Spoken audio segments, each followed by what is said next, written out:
اور اس میں جو ہے نا آپ کے بچے جو آپ کر رہے ہیں وہ ان کا کلام نہیں ہے، وہ علماء کرام کا کلام ہے، یا وہ کلام اللہ یعنی اللہ کا کلام ہے، یا پھر کلام نبی وہ میرے نبی کا کلام ہے۔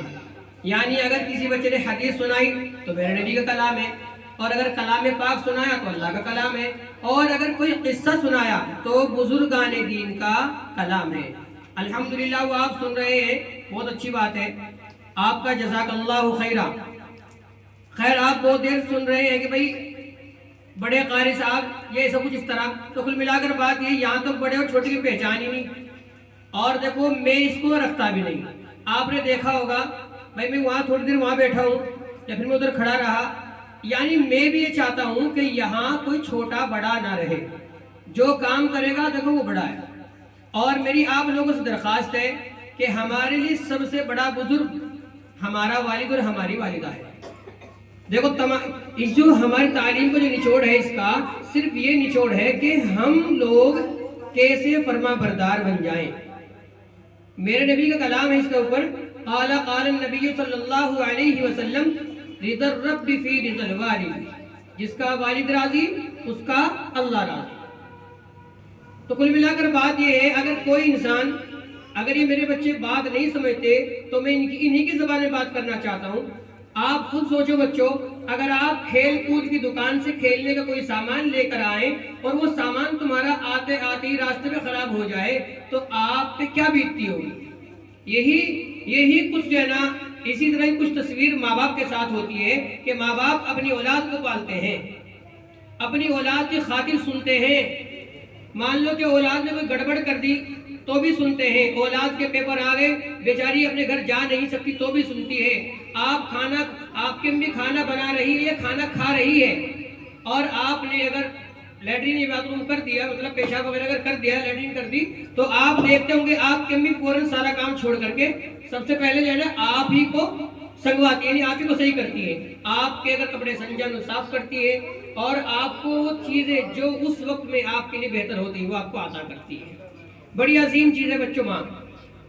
میں آپ سے درخواست کرنا چاہتا ہوں، آج کی جلسے کا جو نچوڑ ہے یہ نچوڑ ہے کہ مجھ سے اور آپ سے اب تک جتنی خطا ہوئی، میں اور آپ اکیلے میں بیٹھ کر کے اسے سوچیں، توبہ کریں اللہ سے، جس انسان کی شان میں ہم نے جو گستاخی کی ہے ہم اس سے توبہ کریں۔ اور آج آپ نے دیکھا ہوگا ماشاءاللہ اکثر لوگوں کے بچوں نے یہاں پر کھڑا ہو کر پڑھا ہے، جس کے بچے نے یہاں پر کھڑا ہو کر نہیں پڑھا تو میں سمجھتا ہوں شاید وہ پیرنٹس اپنے بچوں کو سنڈے کے دن نہیں بھیجتے، اگر وہ سنڈے کے دن بھیجیں تو ان کے بچوں کی پریکٹس ہوگی۔ یہاں پر آنے سے پہلے تمہارے بچے انجمن بولے تو ایک کمیٹی، یعنی کمیٹی بھی کہتے ہیں اس کو، اور انجمن ایک چھوٹے سے ویکلی پروگرام کو کہتے ہیں جو ہفتے میں کیا جاتا ہے۔ تو یہاں پر جو پروگرام ہوتے ہیں آپ اپنے بچوں کو اس میں بھیجا کرو، اگر آپ یہ چاہتے ہیں کہ آپ کا بچہ کچھ اچھا کرے تو اس میں بھیجا کرو۔ لیکن سن لو میری بات آخری یہ ہے، کسی کا بچہ عالم تو عالم کی بو بھی اس کو نہیں آ سکتی کہ جس کے پیرنٹس یا وہ بچہ کسی عالم دین کی اگر وہ توہین کرتا ہو۔ ٹھیک ہے، میں یہ نہیں کہہ رہا کہ اگر ہماری خطوات ہمیں نہ کہیں، آپ ہمیں ضرور کہیں، لیکن دیکھو بات ایسی ہے کہ آپ نے ہم تک بات پہنچا دی، ختم، دل میں نہ رکھو۔ وجہ کیا ہے؟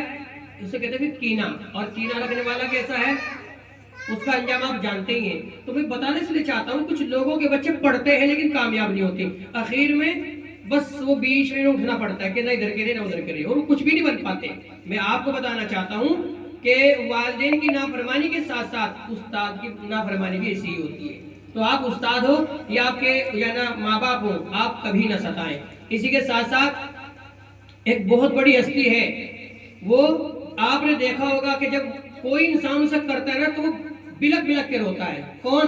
جس انسان کی بیٹی کی شادی ہوتی ہے نا، اور جب اس کی بیٹی گاڑی میں بیٹھ کے جب جاتی ہے تو وہ بلک بلک کے روتا ہے۔ میں نے خوب دیکھا، میں نے اپنے والد کو دیکھا، میں خود بھی رویا تھا، اور میں بہتوں کو دیکھتا ہوں کہ جب ان کی بچی جاتی ہے وہ خود روتے ہیں، اور میں نے بہتوں کو سنا ہے۔ تو میری درخواست ہے آپ لوگوں سے، آپ میں کوئی بچہ ہو یا بڑا ہو، ٹھیک ہے، ان تمام باتوں کو دھیان میں رکھیں کہ اگر کامیاب ہونا ہے تو ہمیں کہیں نہ کہیں پیرنٹس کی قدر حد سے زیادہ کرنی پڑے گی، استادوں کی کرنی پڑے گی، علماء کرام کی کرنی پڑے گی۔ لیکن میں اخیر میں کہوں اگر ہم نے نہیں کری تو کیا ہوگا؟ کیا وہ ہمارے دل میں رکھنے کی وجہ سے سدھر جائے گا؟ نہیں سدھر سکتا. پھر اللہ یہ تو کہے گا نا بھائی تمہارے ذمے صرف اتنا تھا کہ تم بات پہنچاتے. کیا تھا؟ کہ تم پہنچاتے. تم نے پہنچا دیا، ختم.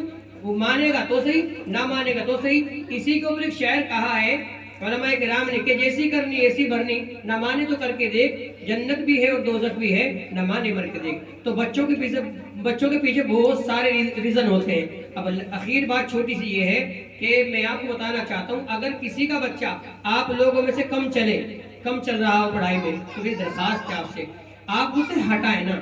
میں یہ نہیں کروں یہاں وہ کہیں بھی ہو، کیونکہ جب ناخون پڑتے ہیں نا، ناخون کاٹے جاتے ہیں، انگلی نہیں کاٹی جاتی. آپ کیا کر لیتے ہیں؟ یہاں سے ہٹایا وہاں، وہاں سے ہٹایا وہاں، وہاں سے ہٹایا وہاں، تو بیچارہ چلتا ہی رہتا ہے، ختم، کچھ بھی نہیں ہو پاتا. وہ جتنے منہ اتنی بات، وہ جتنی جگہ جاتا ہے اتنے ہی طرح کا وہ پڑھتا ہے. ٹھیک ہے نا؟ کوئی کیسے پڑھاتا ہے تو کوئی کیسے پڑھاتا ہے. آپ جائیں بات کریں، حضرت میں آپ کے پاس آیا ہوں، مجھے بتائیں آپ کو مجھ سے کیا شکوا ہے. حضرت جو بھی آپ کو بتائے ٹھیک ہے حضرت انشاءاللہ بنی ہونے کا، اس کے علاوہ کچھ اور کہیے نہیں. حضرت میں کچھ ایسا محسوس کر رہا ہوں کہ میرا بچہ کچھ کم چل رہا ہے، اس کا حل کیا ہے؟ حضرت آپ کو بتائیں گے. ٹھیک ہے بھائی کوئی بات نہیں، یہ تمہارا بچہ تمہارے سامنے بیٹھا ہوا ہے، آپ بیٹھو. بھائی بچہ ہمیں 2 لائن سناتا ہے، ابھی آپ بتاؤ اس کو میں 4 لائن دوں 6 لائن دوں؟ ہاں بھائی بچہ آپ بتاؤ. تو بچہ بھی آپ ضرور تھی ہاں آپ مجھے دے سکتے ہیں بڑھا کر، کیونکہ وہ آپ کے سامنے منع تو کرے گا نہیں. تو اس میں آپ کا فائدہ ہوگا، آپ بجائے 2 پہ 4 پہ 3 پہ نشان لگا دیں. 4 4 10 دن کا، جس دن آپ آ سکتے ہیں اس دن کے بعد میں فلاں دن آؤں گا، آج کی ڈیٹ ڈال دی ٹھیک ہے، اور یہ اس دن جس دن میں آؤں گا اس دن کی ڈیٹ ڈال دی ٹھیک ہے جی، میں اس دن آؤں گا. تو ایسے آپ عربی کا